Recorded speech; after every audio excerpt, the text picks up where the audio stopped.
संसद में उठा विनेश फोगाट का मामला। राज्यसभा में विपक्ष ने की नारेबाजी। विपक्ष ने राज्यसभा से वॉकआउट किया। विपक्ष ने चर्चा की मांग की थी। माननीय सभापति महोदय, मैं आपसे प्रार्थना करता हूं, इस विषय में संशोधन की आवश्यकता है। हम इस इलेक्ट्रो होम्योपैथी के बड़े वर्ग को शुद्धिक्रिया करने के लिए जिस तरीके विपक्ष के नारे के बाद नाराज हुए सभापति जगदीप धनखड़। कहा कि सभापति की कुर्सी को चुनौती दी जा रही है। मैं अपने आप को सक्षम नहीं पा रहा हूं। जिस तरीके का व्यवहार सदस्य ने किया है, शारीरिक रूप से किया है, जिस तरीके का व्यवहार इधर से भी हुआ है, मैं कुछ समय के लिए यहां बैठने में अपने आप को सक्षम नहीं पा रहा हूं। मैं दुखी मन से विपक्ष के व्यवहार के बाद नाराज हुए सभापति धनखड़ कुर्सी छोड़कर उठे। कहा कि सभापति के सामने ऐसा व्यवहार अपमानजनक। विनेश के मुद्दे पर राज्यसभा में जेपी नड्डा ने दिया बयान। कहा कि विनेश के साथ पूरा देश खड़ा है, सब लोग खेल भावना से जुड़े हैं। विनेश के मुद्दे पर विपक्ष के हंगामे पर जेपी नड्डा ने वार किया। कहा कि विपक्ष का व्यवहार निंदनीय है। पीएम की आवाज पूरे देश की आवाज है।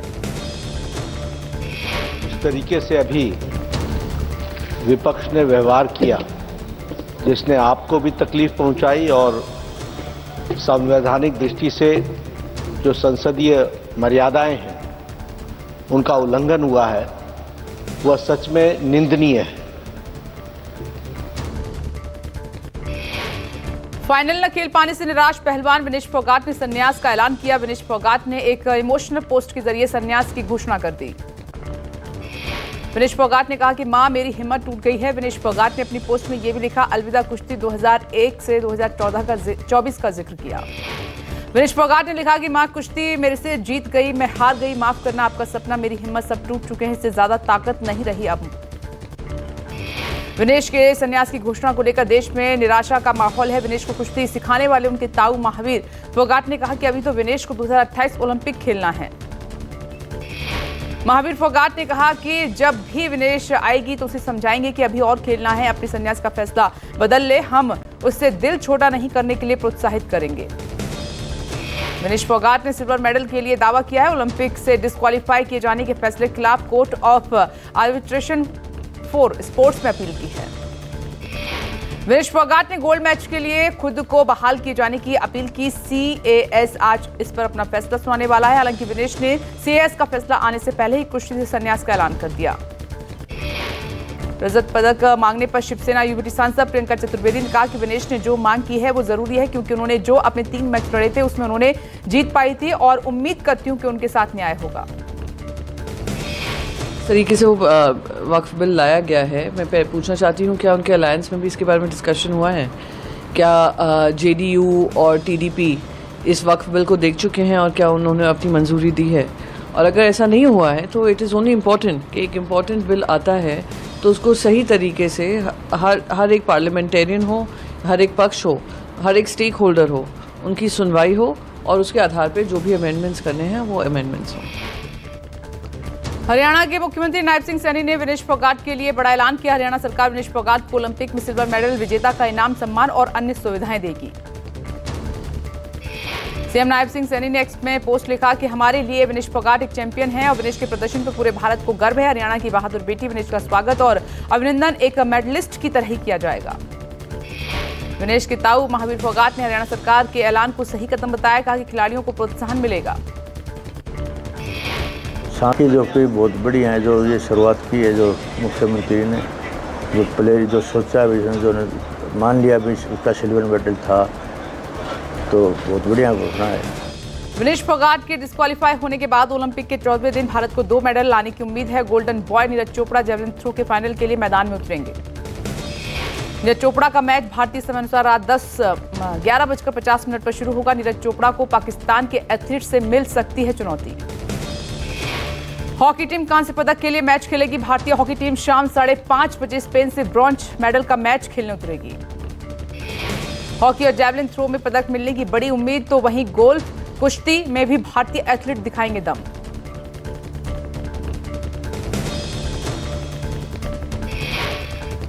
संसद में मानसून सत्र जारी। संसद में पेश होगा वक्फ बोर्ड संशोधन बिल। वक्फ बोर्ड एक्ट में बदलाव के लिए संशोधन विधेयक लोकसभा में पेश करेगी एनडीए सरकार।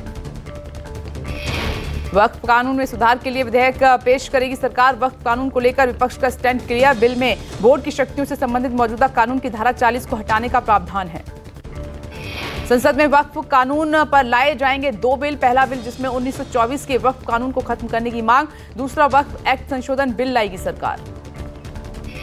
वक्फ संशोधन विधेयक के विरोध में कांग्रेस सांसद का नोटिस। सांसद हिबी ईडन ने वक्फ अधिनियम संशोधन विधेयक के विरोध में लोकसभा में नोटिस दिया। वक्फ बिल के मुद्दे पर सरकार को घेरने की रणनीति पर चर्चा के लिए कांग्रेस ने की बैठक। नेता प्रतिपक्ष राहुल गांधी और पार्टी के अन्य नेताओं ने की रणनीति पर चर्चा। दिल्ली दौरे पर उद्धव ठाकरे का तीसरा दिन। सोनिया गांधी से मिलेंगे उद्धव ठाकरे। मुलाकात के दौरान सीट शेयरिंग पर होगी बात। कल उद्धव ने राहुल गांधी और मल्लिकार्जुन खड़गे से मुलाकात की थी।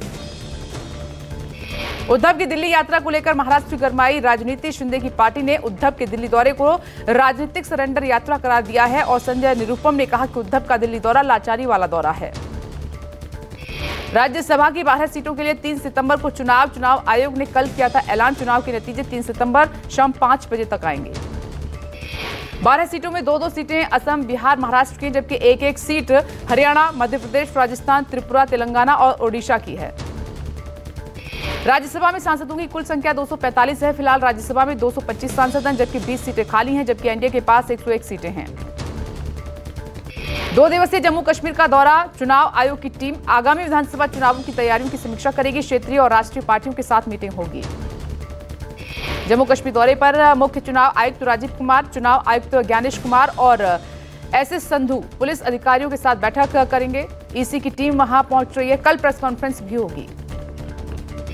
बांग्लादेश में नोबेल पुरस्कार विजेता मोहम्मद यूनुस के नेतृत्व वाली अंतरिम सरकार आज लेगी शपथ। रात 8 बजे मोहम्मद यूनुस के नेतृत्व वाली सरकार शपथ लेगी। मोहम्मद यूनुस के साथ 14 और सदस्य शपथ लेंगे। यूनुस के साथ 14 और सदस्य आपको नजर आएंगे। एडवाइजर के रूप में शपथ लेंगे यूनुस चीफ। अंतरिम सरकार के चीफ एडवाइजर मोहम्मद यूनुस आज पेरिस से बांग्लादेश लौटेंगे। आर्मी चीफ वकार उज जमान ने दी जानकारी। बांग्लादेश में रिटायर्ड आर्मी अफसर के घर पर हमला। मेजर मोहम्मद अली के घर पर तोड़फोड़ और आगजनी। हिंसा में सैकड़ों लोगों की मौत। दंगाइयों ने मंदिरों को भी नहीं छोड़ा। भीषण आगजनी की है तोड़फोड़ की। बांग्लादेश छोड़कर दिल्ली आई पूर्व पीएम शेख हसीना के ठिकाने को लेकर सस्पेंस लगातार जारी है। शेख हसीना कहां रहेंगी, किस देश में पनाह लेंगी, ये अब तक साफ नहीं हो पाया है। पीएम शेख हसीना हिंडन में 4 दिनों से मौजूद है। शेख हसीना ने भारत रुकने की इजाजत मांगी थी। शेख हसीना को कड़ी सुरक्षा में रखा गया है। शेख हसीना लंदन जाना चाहती थी, पर ब्रिटेन ने झटका देते हुए कहा कि शेख हसीना को कानूनी संरक्षण नहीं दे सकते। ऐसे में कयास लगाए जा रहे हैं कि शेख हसीना यूरोप के किसी देश में पनाह ले सकती हैं। हिंडन एयरबेस पर मौजूद शेख हसीना ने शॉपिंग कॉम्प्लेक्स से शॉपिंग की। बताया जा रहा है कि आनन फानन में ढाका छोड़ने की वजह से अब कपड़े खरीदे हैं। महाराष्ट्र में एक्शन मोड में अजित पवार जन सम्मान यात्रा की शुरुआत की। नासिक के डिंडोरी से शुरू की जन सम्मान यात्रा। विधानसभा चुनावों के मद्देनजर शुरू की है यात्रा। जन सम्मान यात्रा शुरू करने के बाद अजित पवार ने कहा कि ज्यादा से ज्यादा सीट चुनाव में जीतने का टारगेट है। पूरे महाराष्ट्र में ज्यादा से ज्यादा निर्वाचन क्षेत्रों में हम जाने की कोशिश करेंगे। अजित पवार ने कहा कि सरकार की योजनाओं को लेकर हम लोगों के बीच जा रहे हैं। लोगों को सरकार के काम को बताएंगे। लोकसभा में विपक्ष ने गलत नैरेटिव फैलाया। आरबीआई ने मौद्रिक नीति का किया ऐलान। आरबीआई गवर्नर शक्तिकांत दास ने कहा कि रेपो रेट में कोई बदलाव नहीं किया गया है। रिजर्व बैंक ऑफ इंडिया ने रेपो रेट को 6.5% पर ही बरकरार रखा है।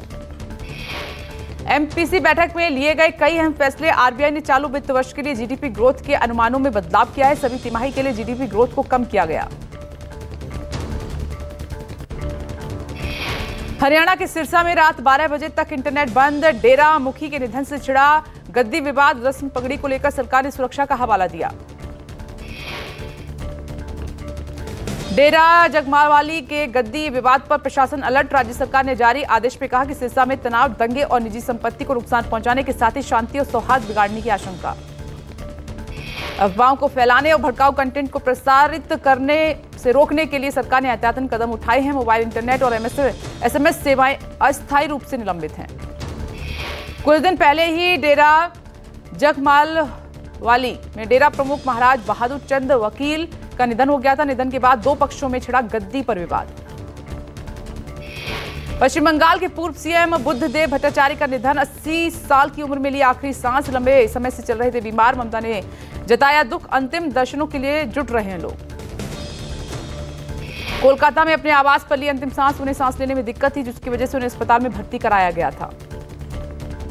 वाम मोर्चा के 34 सालों के शासन के दौरान भट्टाचार्य सीपीएम के दूसरे और अंतिम मुख्यमंत्री थे। साल 2000 से 2011 तक लगातार 11 साल तक पद पर रहे।